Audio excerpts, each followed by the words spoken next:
Sorry. Trying to put a pin a comment so I can refer to it. I often have attempts at chilling on Facebook that I fail all the time. And really,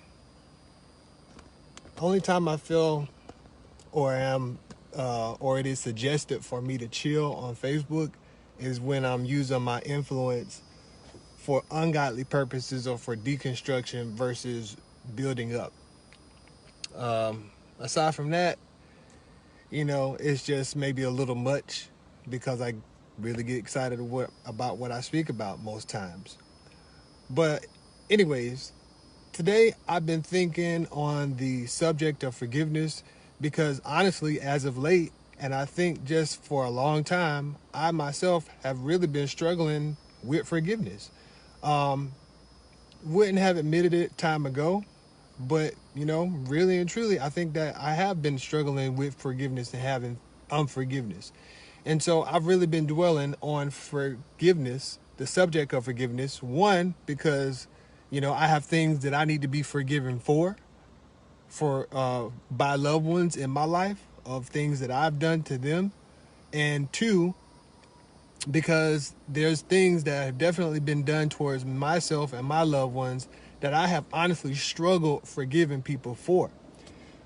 So I wrote a couple of statuses, but one I want to focus on is when I said that forgiveness isn't simply overlooking a fault and doing good by blessing those who curse us.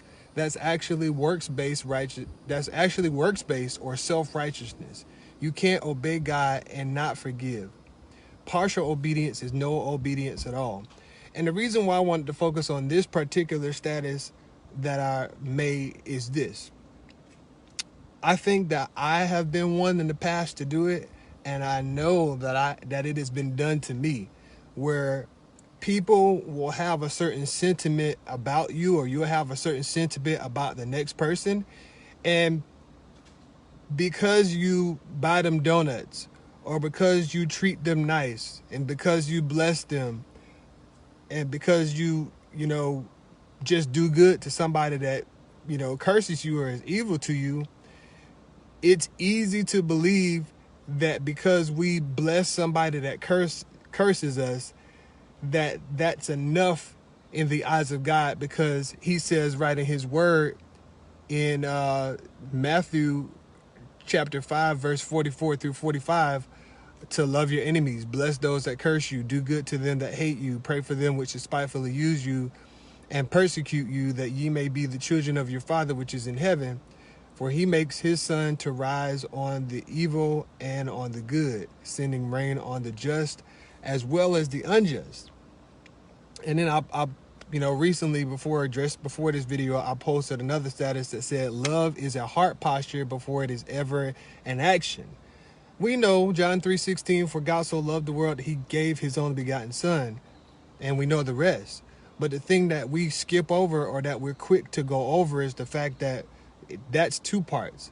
God so loved the world, and because God loved the world, he gave. It's just like with our faith walk, particularly in Christianity. We're saved by grace through faith and not that of works. So it's faith that saves us, not our works that saves us. And a lot of times when it comes to a love walk, it's just very easy for me or anybody else to get it twisted on what that actually means. Love is a heart posture before it's ever in action. And I think a lot of times we allow ourselves to fool ourselves into believing that because I smile in your face, or because I shake your hand, or I'm nice to you in person, that somehow I'm loving you because I'm not giving you what you deserve. But our outside actions and how we act on the surface level in life don't give a clear picture of what our heart posture is. Especially in the church, we have perfected Christianese. I'm blessed and highly favored. We have perfected blessing those who curse us. We have perfected it. We have perfected speaking well of those who speak evil of us. It's something that we have perfected because humans, we're good at following rules. We believe that following rules make us something. But the reason why I put this other scripture up here from Proverbs chapter 23, verse 6 through 7 is because I want to dwell on something. Now, I know we're going to get to this part in the scripture where it says, as a man thinketh in his heart, so is he. And a lot of people have used that to reference the fact that, if you think it in your mind, that whatever you think in your mind, you're going to have. And that's not the context of this verse. I get what is being said and how it's being used, but oftentimes the context of where that statement comes from, as a man thinketh in his heart, so is he, that context isn't brought to light. So I want to bring it to light here because it's fitting for this conversation on love and forgiveness.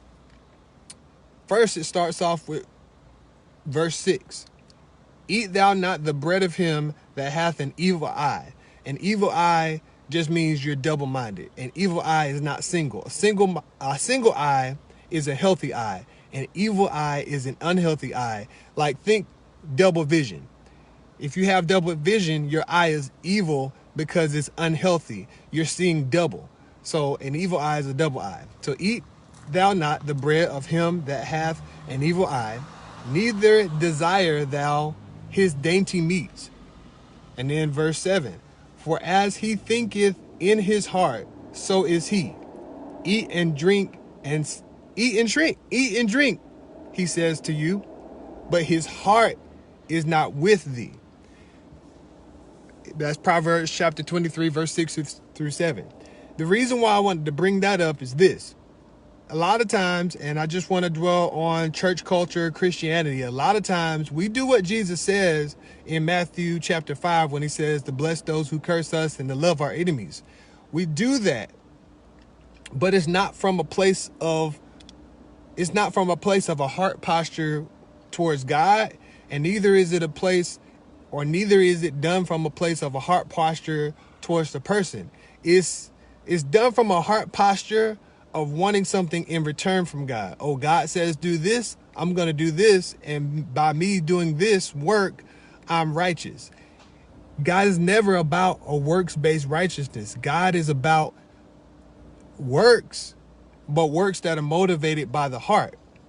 Christianity, we live a certain way. We're saved by grace. And the reason why we live a certain way, or the reason why we move with certain convictions, and the reason why we don't do certain things isn't because we're trying to earn God's love, but it's from the place of the fact of knowing that we have been given God's love as a gift through Jesus Christ. And so we do things out of gratitude, and we do things out of wanting to stay in communion with him. But primarily in the church, I know I have people on my mind right now. I just know I've seen it with my own eyes, and I've received it with my own person, that they have done nice things to me. They have smiled in my face. All the while, their heart has or maybe has not been revealed. In some instances, in some situations, their heart has been revealed from me looking on the outside in, because I'll see them talk a certain way in the face of somebody and then talk behind the back of the person that they was just praising. We all have done it. I've done it. That's a wrong heart posture. What good is it to do good to somebody, but then in your heart, God sees your heart and he knows that you don't even like this person, or you don't even love this person. There's a lot of Proverbs chapter 23, verse 6 through 7 that's going on in the context of church, to where we'll do nice things expecting something in return, not doing nice things from a heart posture of truly being transformed by the love of God.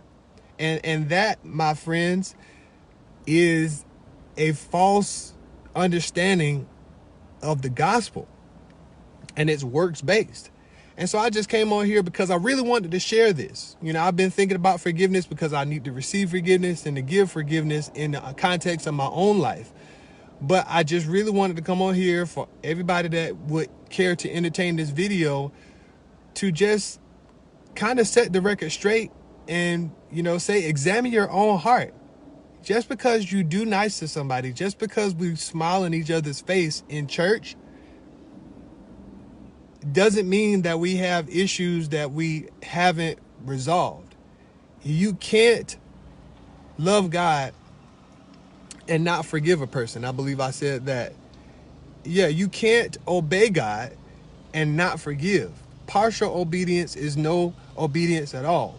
So when God says to bless those who persecute you and pray for those who despitefully use you and all that stuff in Matthew chapter 5, verse 44 and on, when he says that, you can't pray for those who use you, bless those who persecute you and all that stuff. You can't do that and not forgive. You can't have unforgiveness in your heart and expect for you to give an offering to your brother or your sister or even God and expect that to be magic and to get rid of the ought that you have in your heart. I think it might be Matthew 7. Jesus says the same thing. If you have an ought with your brother has an ought with you, and you remember that when you go to the altar, lay your gift at the altar and go get it right with your brother.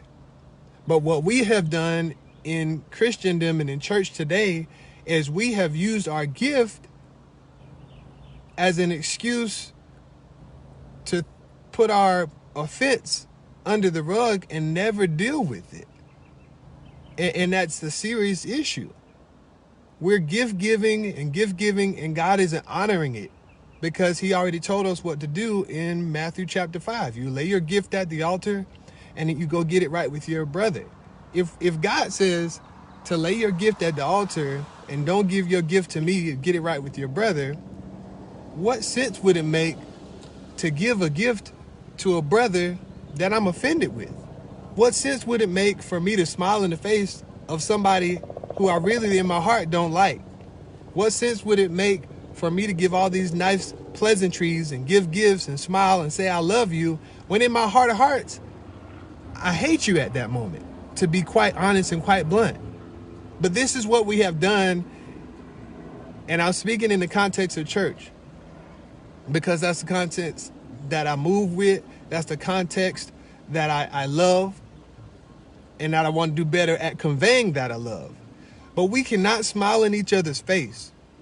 We cannot share statuses. We cannot trade insults. We cannot trade comments that have an underlying tone of condescension or anger or whatever else, and then say we love each other. That's not love. And so what I'm saying is, in order for us to truly display love to one another, in order for us to truly be real with blessing our enemies and loving our enemies and blessing those who persecute us, we have to understand, just like I said at the end, love is an heart posture before it's ever in action. And a lot of our hearts are just wrong.